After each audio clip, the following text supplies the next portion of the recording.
preceding the manifested universe as we know it. The eternal parent, the mother of form, wrapped in her ever-invisible robes, had slumbered once again for 7 eternities. The mystery of the 7 lies in the knowledge of the One. Time was not, for it lay asleep in the infinite bosom of duration. Universal mind was not, for there were no divine architects to contain it. The 7 ways to bliss were not, as no self existed to reach attainment. The 7 truths had ceased to be. The great causes of misery were not, as no self existed to become seduced by them. Darkness alone filled the boundless all, for Father, Mother, and Son had once again merged as one. The soul of life had yet to reawaken. The cause of existence had been transcended by the visible that was, and the invisible that is.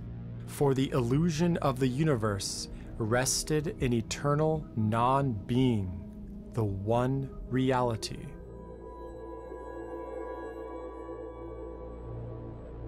Alone, the one form of existence stretched boundless and infinite in dreamless sleep, and life pulsated unconscious in universal space throughout that omnipresence which is sensed by the opened eye of the initiate as creation awakens once again.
Through the highways and the byways of the vaster cosmic scheme, in the sunlight, in the starlight, come and go a golden stream. Host to host from distant coast, fringes of the cosmic deep, golden, gleaming, star mist streaming, pace they on, their watch to keep. We small mortals, at the portals of a system far unfurled, catch but flashes, tidal washes from ancient star and distant world. We are blind and cannot find the key to all of life's great story. Until we rise with open eyes, we cannot know its untold glory.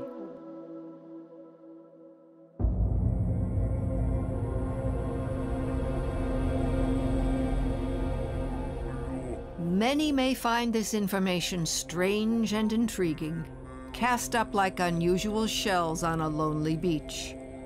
But what follows will make our tumultuous past and present better understood if the basic tenets of philosophy are accepted as a foundation upon which the plan was built.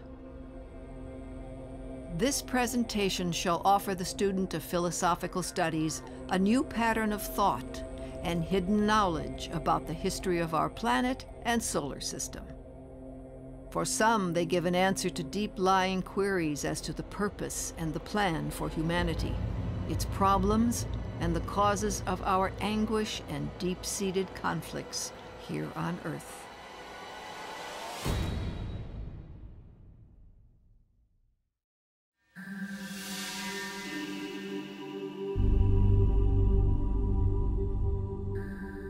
For thousands of years, the esoteric teachings within the varying traditions of the world have sought to teach humanity the inner laws that govern the universe. These truths are also found in some form in all religions. First, there is a divine spark in all, the incarnating soul, or the Son of God, who through experience unfolds its latent powers. Secondly, there is a spiritual evolution for which physical evolution exists, that ever more evolved forms may be prepared to serve the unfolding powers of the divine spirit within. Third, there is a law of justice which governs our destiny, a promise of achievement through our own efforts if we strive for that fulfillment. As ye sow, so shall ye reap, also known as karma in the East. Mankind is thus the arbiter of its own fate. Fourth, between humanity and the infinite exist many beings of varying powers and varying degrees of spiritual potency. In Christianity, we hear of the 7 spirits before the throne of God, and of angels and archangels. In Hinduism, we hear of the 7 rishis and the devas, the elemental spirits of the earth.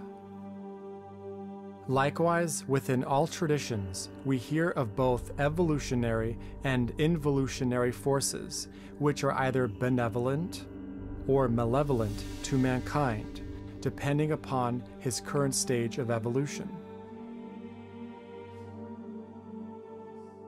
On the path toward divinity, humanity must learn to choose between good and evil, and there are those who readily stand for the light, the upward path to conscious union with spirit. And then there are those who rebel and seek to win the kingdoms of the earth for themselves, who thereby represent spiritual evil in high places, the lords of the dark face who seek to dominate mankind for their own selfish glory and power.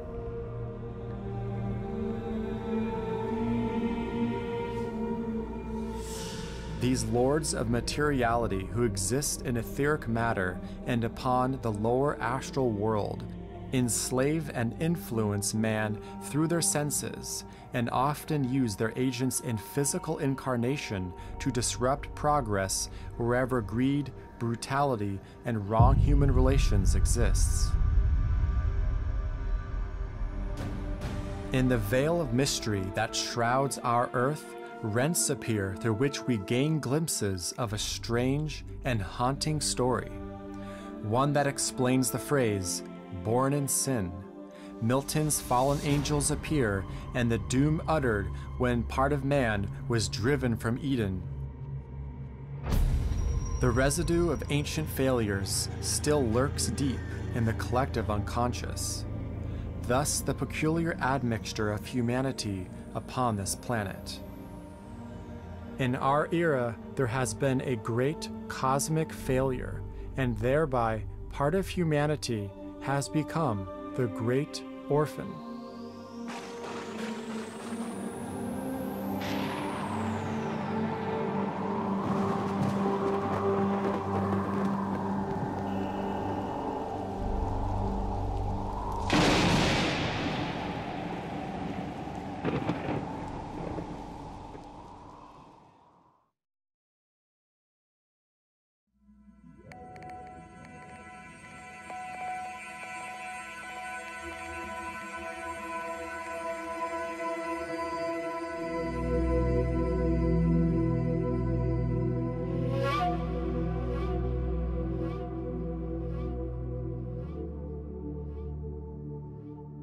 Furthermore, it is premised that every planet has its own evolving humanity. Not always in dense physical bodies like ours, but in those suited to their own planetary environment and evolutionary state. Not only the planets of our system, but the whole cosmic scheme, with its suns, constellations, and attendant planets, are all a part of one great cosmic plan whereby ever-increasing expansion of consciousness occurs. Lord Buddha said, "Veil after veil will fall, but veil after veil remains."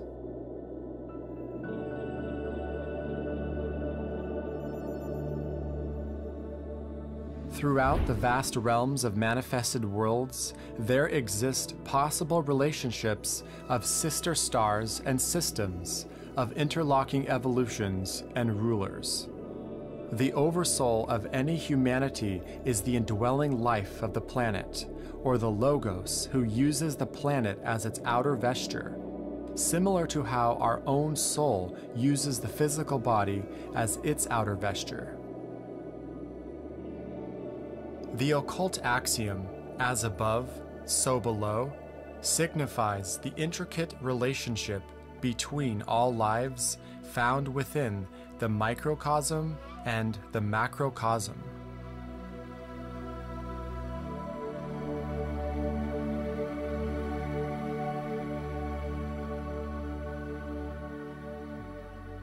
As one develops in evolution, one can learn to contact these great connecting fields of energy and enter more fully into the life forces of the universe.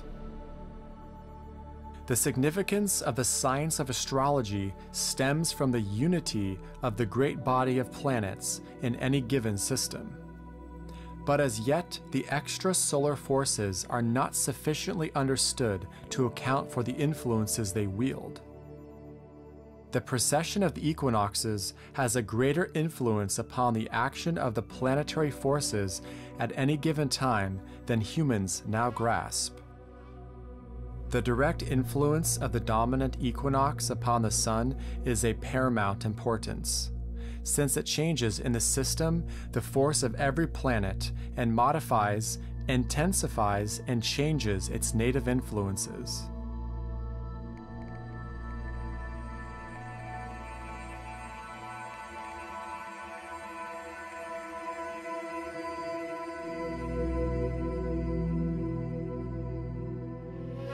The keynote of the equinox dominates the age. The planetary influences are merely minor and subordinate chords within the major harmony. The music of the spheres is a note of ever-changing harmonies, progressing forward in spiralic motion.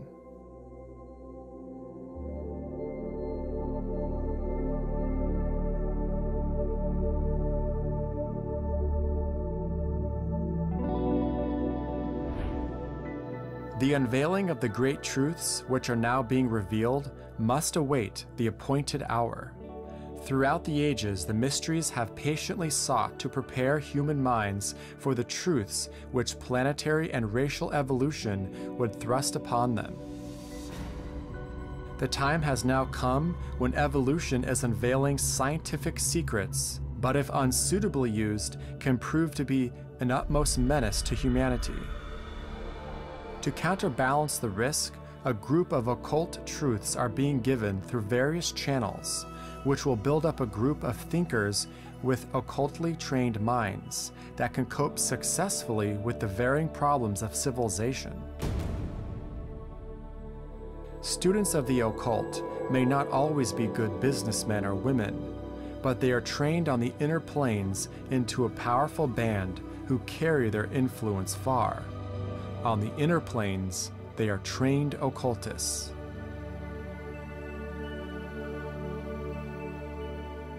The time is now approaching when the knowledge of the right use of occult forces will need to reach the lower brain in order to accomplish the higher purpose of mankind.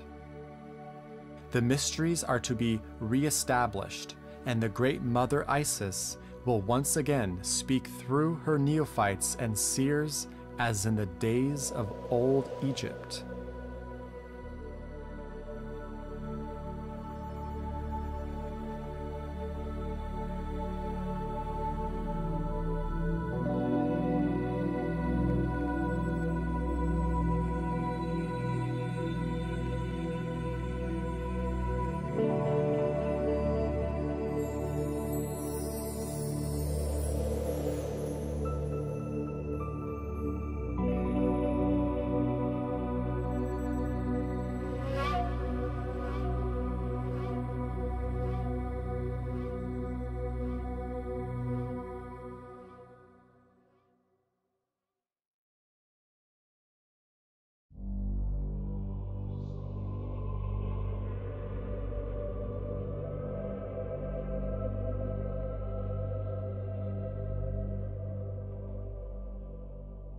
There is peace in the silence of the heart when it reaches inward toward spirit. The solitary peace known to the solitary heart alone can be real. All other peace must pass, for it is established upon duality and the planes of form where impermanence remains. In the days of the future, more will be revealed. The pattern of the great tapestry of the solar system is just unrolling its first designs. The time has come when mankind may be entrusted with some of the greatest secrets which have been withheld, should he misuse the knowledge or misinterpret it to his undoing. Peace. This is the most precious possession of the human heart. It should be treasured and never lost, since only in the sanctuary of peace within the heart can the light of divinity shine forth. So can be illumined all problems of life as the power of peace, the tranquility of inner stillness, is applied.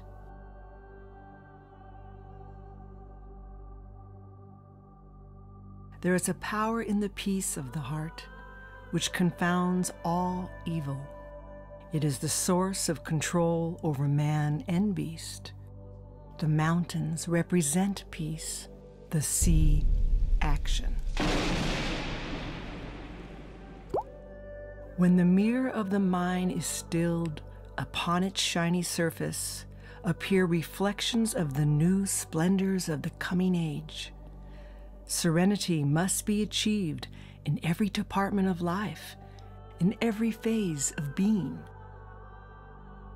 As action arises from serenity, so is it efficient and powerful. The haste and hurry-scurry of our minds and bodies alone causes impatience, irritation, weariness, and strain. They are foes to peace. Let them cease. Invoke the presence of peace, all ye seekers of truth.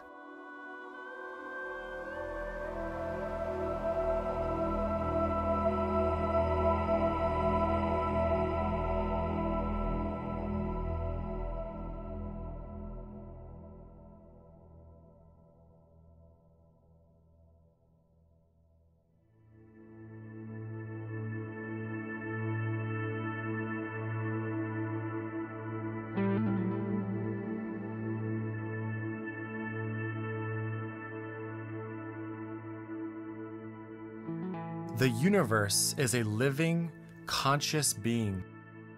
Its expansion and contraction can be likened to a cosmic breath, and it has a mind of its own. Its pulse feels all creation within its bioelectric field, and, like us, it reflects a higher and lower nature. Likewise, there is a vital power which pours through all of cosmos, known as prana, chi, or ether.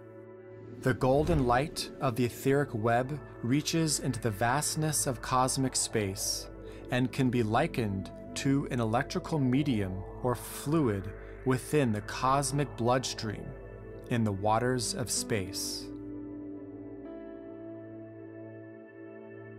Fohat is the great electrical initiator of all creation, in which all lesser degrees of electrical energies and forces precipitate.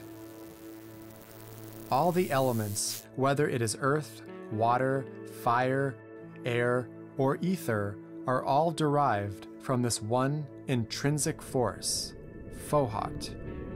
Its forward progressive motion drills holes through space. And all planes of consciousness in our solar system are but reflections of its emanations, as Fohat, the grandfather of electricity, animates all forms into life.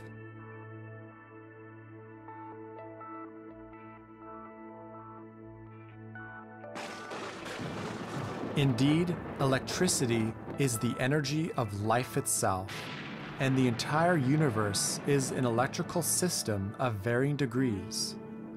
Yet little is known about the true scope of cosmic evolution.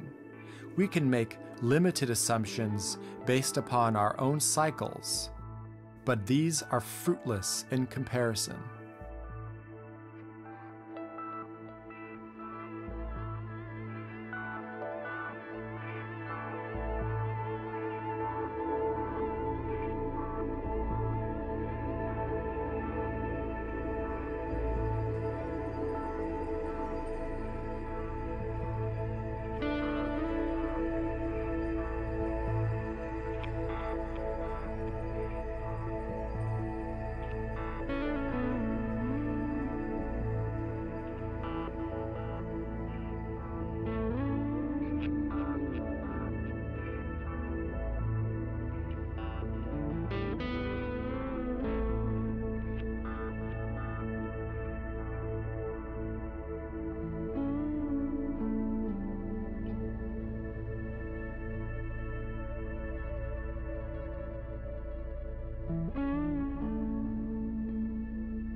The fires of the spheres leave a trail across the heavens as they wheel and flash and turn again in their orbits. It is all a path of beauty seen with the cosmic eye. The trail of the fire links star to star, planet to planet, and it is upon this trail that the avenues between the sister planets and between the sister solar systems are opened. It is therefore not possible to soar into endless space. There are systems which we cannot touch nor enter, since they are not related to us except in the most remote and distant way. But between sister systems, there are highways, traversed by those great beings which visit occasionally even the remote portion of their kingdoms. The magnetic forces which constitute these stellar highways have their natural ebb and flow.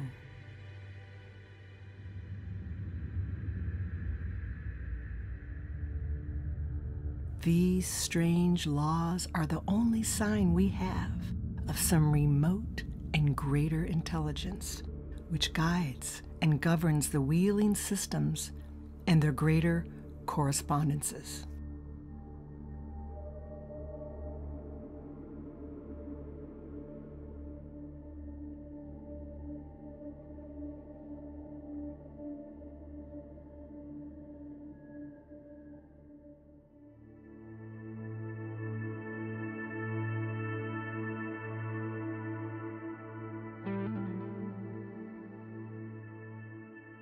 We are a way for the cosmos to know itself. Every manifested form is evolving, and it does this through self-expression within the evolution of consciousness. In other words, all the forms in the cosmos can be seen as vehicles through which the infinite can reflect and manifest itself in the finite. For example, the cells in our bodies retain their own individual consciousness. The physical structure of the cell is a manifestation of that level of consciousness. This consciousness coordinates and cooperates together to form a higher organism, the human body. The human body is a physical manifestation of our human consciousness through the incarnated soul. Likewise, the earth is also an expression of a higher consciousness, and the earth scheme is a part of a greater manifestation called solar system. The whole solar system is, in fact, one consciousness, expressing itself through the sun and the various planetary schemes and their subsequent chains and globes.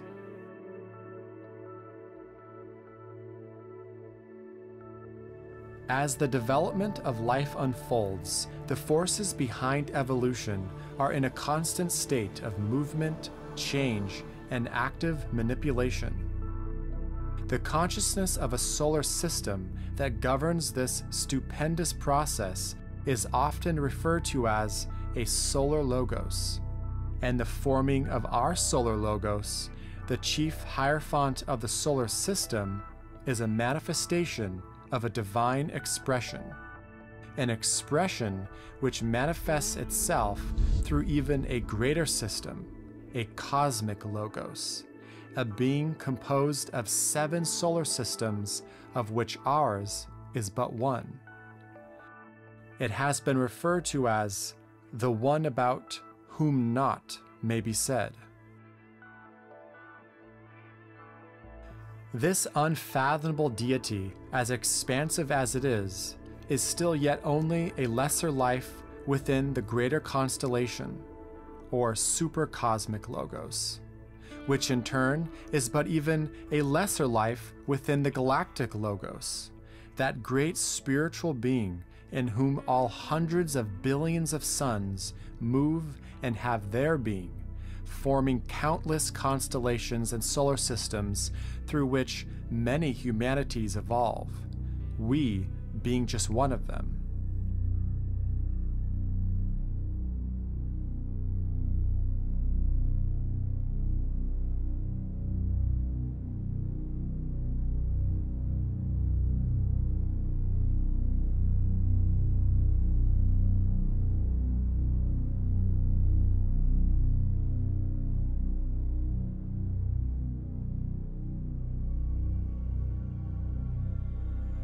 It seems endless, but there is a point of origin in which all manifestation flows. There is a source to cosmos. The great chain of life finally extends up to the universal logos, the being who embodies the entire universe and is the universe itself. All consciousness within the cosmos is an expression of this all-encompassing deity, for it is the apex point of finite existence. From this perspective, galaxies are just cells within its body, constellations are molecules in those cells, and solar systems are just tiny atoms.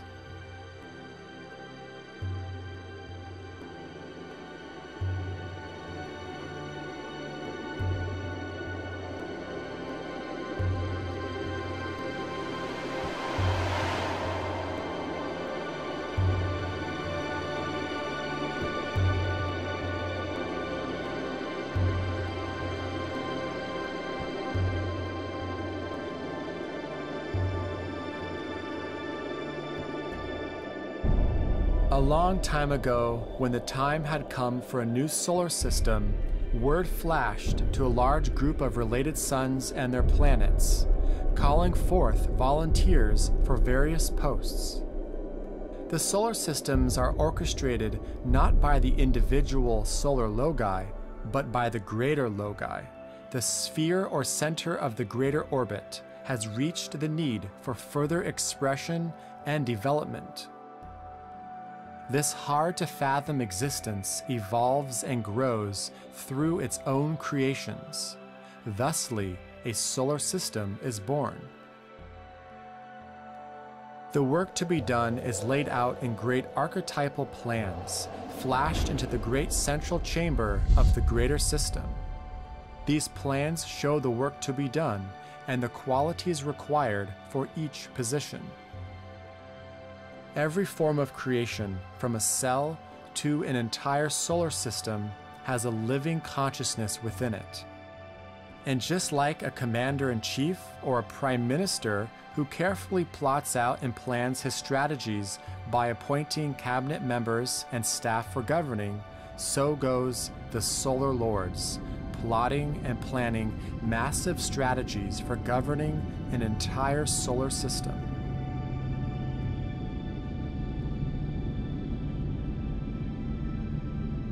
This gives but a glimpse to challenge the average mind on the enormity of our universe and the living consciousness within it.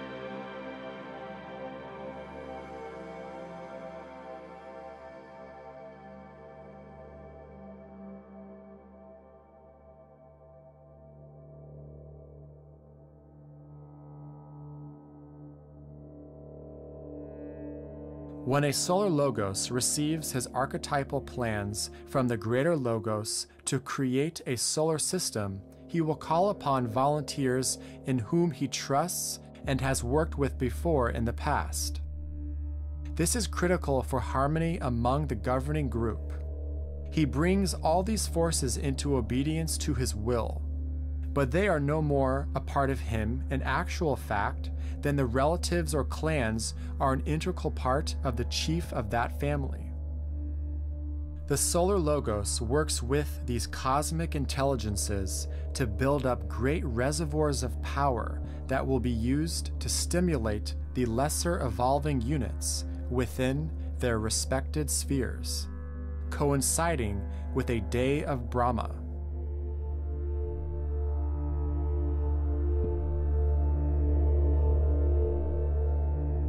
When a logos establishes his claim, he calls the volunteers for the other positions and appoints them according to capacity and personal loyalty.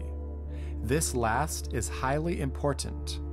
Only those who have proved themselves worthy and are able to work well together can be safely chosen. The greater unit of the governing group comprised of lesser ones must show enough homogeneous qualities to assure harmony. This is often best assured by the intense personal attachment and the proved capacity to work as one under a given head. Only those who are capable of terrific exertions of will and terrific endurance can in any way qualify for the position of a solar logi. The path is arduous. It is easier to qualify for subordinate positions, to achieve power within limited spheres, to supervise only limited and specialized groups, such as the logos of an individual planet. Every planetary logos within the solar system will oversee the evolution of all the kingdoms of nature on that planet, and all life on that planet will be an expression of its consciousness. Yet all the planetary logi work within the ring-past knot of the solar logos.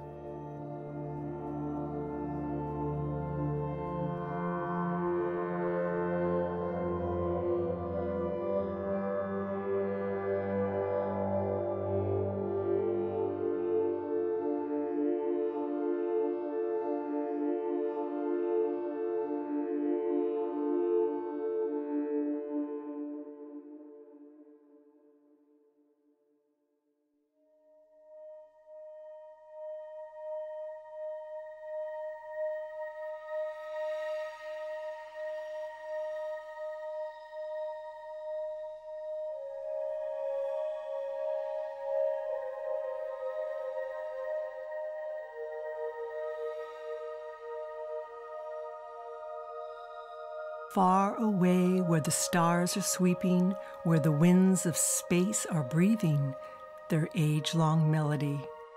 Far away on the rim of known creation, there dwell the angelic hosts of the dawn. From age to age, from planet to planet, as the hour comes for the presaging of the new light, they come, flaunting their banners in the eastern sky, a myriad host of holy ones who herald the light. Their lesser followers carry from eon to eon the symbol of the dawn in the colors of the returning sun. But the true dawn, of which this upon our planet is but a dim reflection, represents the reopening of life in the endless cycle of incarnations of the one Spirit. That resplendent and majestic hour is symbolized throughout eternity by the splendor of dawn, by the ever-returning wonder of it in people's hearts, by the ever-renewed yearning for it in the times of doubt, darkness, or distress. May peace prevail.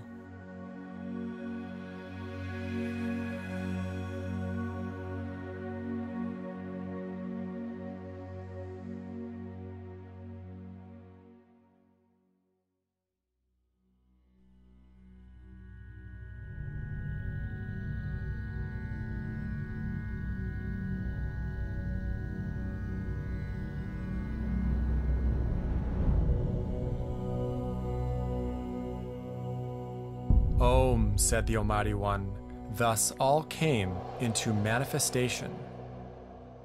In the beginning was the Word, the intelligent goal of the divine Logos that encompasses the whole creation process until the end of time. The basis of all manifested phenomena is the enunciated sound, or the word spoken with power, that is, with the full purpose of the will behind it. Herein, as is known, lies the value of meditation, for meditation produces eventually that inner dynamic purpose and recollection, or that internal ideation which must invariably precede the uttering of any creative sound. When it is said that the Logos produced the worlds through meditation, it means that within his own center of consciousness there was a period wherein he brooded over and meditated upon the purpose and plans he had in view, wherein he visualized to himself the entire world process as a perfected whole, seeing the end from the beginning and being aware of the detail of the consummated sphere. Then, when his meditation was concluded, and the whole completed as a picture before his inner vision, he brought into use a certain word of power, which had been committed to him by the one about whom naught may be said, the Logos of the cosmic scheme of which our system is but a part. It must be remembered that the sound aum is man's endeavor to reproduce on an infinitesimally small scale the cosmic triple sound whereby creation was made possible. The words of power of all degrees have a triple sequence. First, they are sounded by some fully self-conscious entity, and this invariably takes place after a period of deliberation or meditation wherein the purpose is visualized. Second, they affect the Deva kingdom, which produce the creation of all forms. The Devas fall under two categories, and their effect is dual in character. The Devas on the evolutionary path, the great builders of the solar system, and those under them who have passed through the human stage, respond to the sound of the word, and with conscious realization collaborate with the one who has breathed it forth, and thus the work is carried out. The Devas on the involutionary arc, the lesser builders, or elementals, who have not yet passed through the human stage, also respond to the sound, but unconsciously, or perforce, and through the power of the initiated vibrations, build the required forms out of their own substance. Third, they act as a stabilizing factor, and as long as the force of the sound persists, the forms cohere. The words of power, or the permutations of the Om, exist in every possible tone, subtone, and quarter tone, and upon these shades of sound, the work of creation and its substantiation is built up.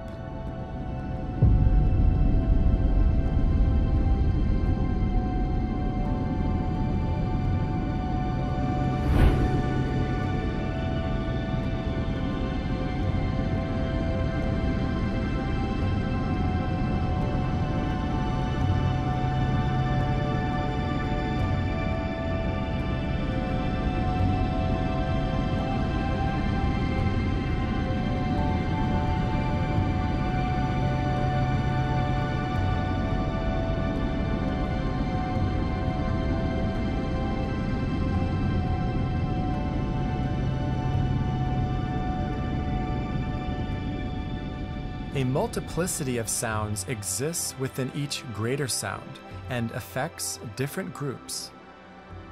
It must also be remembered that generally and broadly speaking, the sounds within the solar system fall into two groups. The initiatory sounds, or those which produce manifestation or phenomena of any kind on all planes of life. Eventuating sounds, or those which are produced from within the forms themselves during the evolutionary process, and which are the aggregate of the tones of every form in any particular kingdom of nature. Every form likewise has a tone, which is created by the minute sounds produced by the atoms composing that particular form. Sound is thus the instrument of creation. It is the very means by which the divine thought can be transmitted and impressed upon the whole field of space and everything found within that field.